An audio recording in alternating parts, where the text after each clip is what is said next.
Hey everyone, Mr. Happy here, and in this video I'm going to be giving you my thoughts and mostly first impressions on Eureka in Final Fantasy XIV's patch 4.25. Now, excuse me if this video is not 100% up to the par that I'd like it to be. If you saw my most recent video, you know this will be the first video that I've made since my important update video a couple weeks back. So, excuse me as I kind of ease my way back into things. So, Eureka. It's here. No more memeing about it being the patch after the patch after the patch after.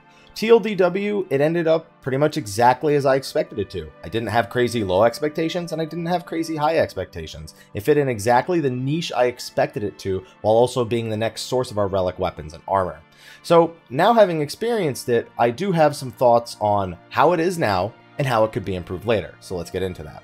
So for those of you who may have missed Eureka, may not know what it is, or may have heard that it was coming but aren't really sure how it turned out, Eureka is pretty much the epitome of the JRPG grind. You kill lots of monsters and you get stronger.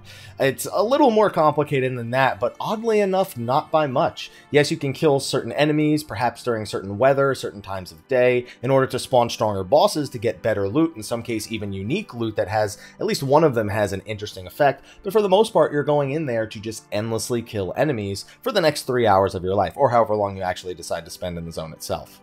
To get a little bit more into the nitty-gritty, as you're in there, you actually have a unique leveling system called Elemental Level. Your character is still level 70 and is still item level 300, at least that's what your item level is synced to, but in there you gain an additional type of level called an Elemental Level. As this goes up, your strength relative to the other monsters and their Elemental Level will change, and also as you do certain quests in there, which usually are to go to a certain point after exploring the area to receive what is called a Magicite, you're also able to put points into what's called a Magia board, which allows you to give yourself certain elemental affinities to make your attack stronger, to make your defenses stronger, to help you adapt to the different enemies you're going to be encountering in there. I could spend a lot more of the video describing the different ins and outs of Eureka, but I really want to talk about the core concept of the content itself. Killing tons of enemies. Now, from what I can see from people's initial experiences with it, grinding out on enemies is something that was the initial expectation. You go to an area with a party, and you just kill, kill, and kill to try and gain elemental levels. In a case where a notorious monster spawns, which are the bosses in the zone itself, you go there and participate in the content in order to earn even more experience points, unique loot, as well as crystals which you can use to enhance your armor and weapons that you have back from when you finished your level 70 job quest. I did this for about 6 hours after finally getting back to Final Fantasy XIV after these last couple of weeks, and I found that it was kind of just something I needed in the time, so I'm probably looking at it with not rose-tinted glasses, but almost just a skewed perspective. I didn't really care how it compared to Final Fantasy XI or how it compared to old-school JRPGs.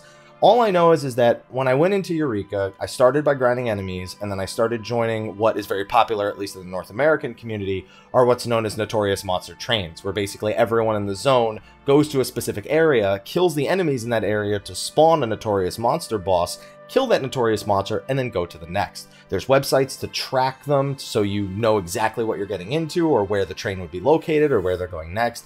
And it's something that, kind of like the hunt, reminds me of something that's very, or can be very, community-oriented.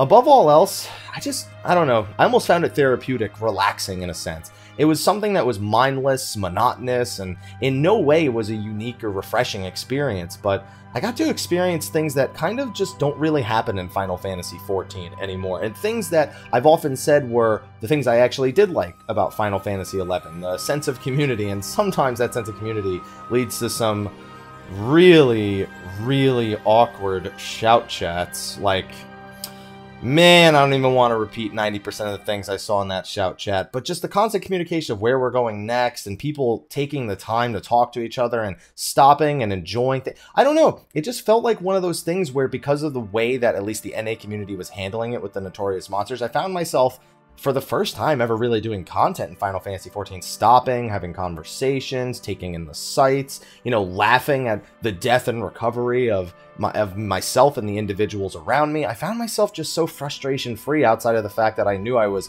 basically just sitting there grinding the same enemies over and over again. It's so weird because it's one of those things that I feel like I hate. I don't like it. I don't like just sitting there killing the same enemies over and over again, and I especially don't like being able to just sit there and let other people do it. Neither of those things are appealing to me. But what ended up happening was it's so weird to describe. And it's something I probably wouldn't have felt if I had played it day 1 or 2 when everyone was still figuring things out. But now having experienced it weeks later after a lot of the kinks have been worked out, and now that at least the North American community has its form of what would be considered a Eureka meta, it's just relaxing for me. A way to cap mendacity, a way to, you know, at least work on something, complete something while I just kind of rest my mind. And I don't know, it's just so counterintuitive to something I would ever want. I always want engaging experiences, thought-provoking analysis. Like, those are the things that I love, and maybe I've just put myself too much into that mindset after all these years, that when I finally got something that, while it should have been completely against everything that I've been about for the past however long, it was just relaxing. I don't know. That's generally my thoughts about Eureka. I totally get it. If you don't like it, hate it, want to see it improve, whatever it is, it all makes sense on paper, but I just didn't find myself getting annoyed, and that's all I can really say about it. The most annoying thing was maybe certain notorious monsters took longer to spawn than I expected, and then other ones that I would have preferred to be fighting were coming up, but the trains weren't going there. And then people get kind of annoyed if you try to, you know, if you're a certain level range and you want to focus on bosses that are in your level range, but people want to get all the rewards themselves, you know, we've all seen that, you know, entitled mentality to some degree, just to try and keep the train going on something that's consistent. But that's, I guess, one of the things that I'm going to talk about here when I think about ways that this experience could be improved and, you know, could, I guess, move more towards a thought-provoking or more analysis-related gameplay that I would have expected. And also stuff that can make it more solo-friendly or have a greater variety of activities within the zone itself. So the first thing that I want to mention that can definitely be improved is the solo experience within Eureka. Now, I am somebody who understands I'm playing a massively multiplayer online game, and as such, I do always expect any activity you do solo to be inhibited in some way outside of perhaps Palace of the Dead. That being said, there's a lot of different types of players, and sometimes having an activity that makes things more solo-friendly also just gives you more to do whenever you maybe don't have a lot of time. So when I looked at Eureka, and I looked at the solo experience, I thought, why don't they have certain things they have in other zones? Why not place them in Eureka? And it's going to sound almost like, oh my god, Happy, why would you ever want those things again? Those things are not fun where they are elsewhere. But when they're moving you towards a goal that I guess is a little bit more endgame focused, I feel like it begins to have a little bit more merits in terms of what it actually means to the player itself. And those activities are simple that they could add to Eureka. And I say simple not in terms of adding them, I mean they're just content that already exists in the game. Things like leave quests and maybe time-worn maps that are Eureka exclusive. Perhaps, you know, a challenge log, or even hunts in the area. Not hunts like, you know, the way we have them in the open world where it's the A ranks and the S ranks, but more so where we have the hunt board where it's like, you know, go kill, you know, these 5 monsters and they're within your level range, and they give you some elemental XP, maybe they give you a couple of lockboxes, a couple of crystals, things like that, you know, things that get you having objectives within the zone itself as opposed to just NM training all the time. Especially if, again, you're someone who maybe doesn't have a whole lot of time to spend in there, and you want to feel like you can make some sort of reasonable progress. It's also something people who are grouping up and doing NMs would probably participate in. They just wouldn't be doing, they would be doing it for completely different reasons as opposed to this person who's doing it solo. I think activities that exist elsewhere in the game being added into Eureka, while not unique, are something that definitely benefits the solo player more than anyone, but just granting more things to do, depending on what kind of time frame you're looking at. Another big thing that's moving away from solo, this is just something for parties in general, there needs to be a better way of finding parties in there. Shout chat is fine, but I would really like a party finder that works within Eureka itself. I left a party, and then I was like, alright, so do I just shout to get a party back? You know, it's like old school, so me, I'm used to it. But we're in a game that has that technology elsewhere. We may not have it within instances itself, but maybe Eureka is the place for them to start, I guess, better preparing themselves for you to make parties with different goals once you're already inside. There are absolutely people that just want to go around grinding monsters, and to be honest, you know, if you do it properly, it's pretty fast in terms of the elemental leveling when you're not just doing the NM grinds the entire time. Even if you're leveling off grinding monsters with a level appropriate group in an area that will then spawn a notorious monster, if you're doing that properly, that's probably going to be one of your best bets, and it's something that is at least better than being somebody who's either just leeching or sitting around doing nothing for however long. On top of a party finder for group play, that's not even my biggest problem with the group play. I think the biggest thing that needs to happen is a level syncing feature. Now, when you go to do Notorious Monsters, you do actually have to level sync, and I'm appreciative of that because I didn't expect them to work like Fates when we first heard about Eureka however many weeks and months ago. I was grateful for that, but it feels like this might be a place where I'd want to be able to do it in any party, you know, sync down to the party leaders level or sync down to the lowest level party members level. That way you can do things like those grind parties for specific Notorious Monsters, regardless of the level range between you and your teammates. I don't know, it just feels like one of those things that they should have, at least as an option for people who do want to group with friends but are at vastly different elemental levels and don't just want to do NM training. And I guess my final thing that I'd like to see improved about the gameplay experience within Eureka itself is something that kind of goes against it was so relaxing and refreshing, but it's just, I guess it's the part of me that really wants a more thought-provoking experience.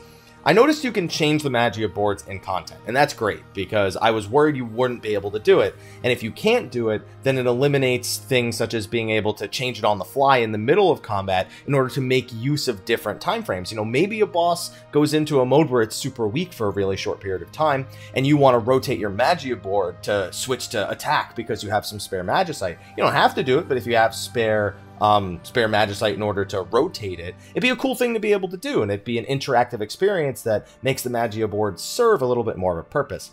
From my experience, I killed almost every Notorious Monster. I killed Pazuzu. I quote unquote killed Pazuzu at like level 3 and then again at level 7. AKA I stood really far away and res people. But besides the point, I was there. And I was like, you know what? Nothing about this really screams to me like, oh man, I'm really glad I have my Magia board right now. It's pretty much just every time I go to a different enemy, I adjust it, and there's no thought behind it at all. You could do the 3-2 split, you could do all 5 in defense, all 5 in offense. I mean, whatever you really want to do, but it never really felt like something that was worth having as a UI / gameplay experience. So I'd like to see that worked a little bit more into, I guess, higher level things. You know, not the casual things. If people want to do the pointless grinding, I don't want it to be on every monster, but it'd be nice to have certain bosses that, you know, the boss is one element, and then it summons a bunch of ads that you need to kill really quickly that are a different element. And I guess in order to do this, they might need to make it a quicker experience for some people to actually rotate the Magia board, maybe make presets, and that might be why they haven't done it, because asking people, especially controller players, to go over to this UI element and change it in the middle of combat is probably not something that they really want to force upon us unless they had a system developed to do it more quickly. And you know what? If they can do that, that would be great. But I do think that in terms of a gameplay experience, that would also improve what I feel about Eureka. So overall, was it just the second coming of Jesus and it was the greatest content of all time? No. I don't need to say it anymore. You've heard my thoughts enough as it is, but for me, it kind of just hit a spot for something I just don't have in the game yet. Not about the content, but about the way I feel about content. And the fact that it even got me to think about it that way is impressive, to say the least. But you know what? Maybe I was just so bored. I had so much time while I was waiting for the NMs to spawn. I was like, you know what? Let me look at this on a philosophical level. I want improvements. It's by no means anything more than a framework for something that could be much better. And for something that people waited a very long time for, you know, something that has been teased since the FanFest back in October, before Stormblood even came out, you know, a year and a half ago, it feels like it could have been more right off the bat. And they've told us we're going to do more with it. They told us customization within the zone itself, and that feeling of customization will be coming to it. They said the first step with the Protean crystals is deliberately super easy so people can get used to certain aspects of it, or I guess it's deliberately straightforward. And you know what?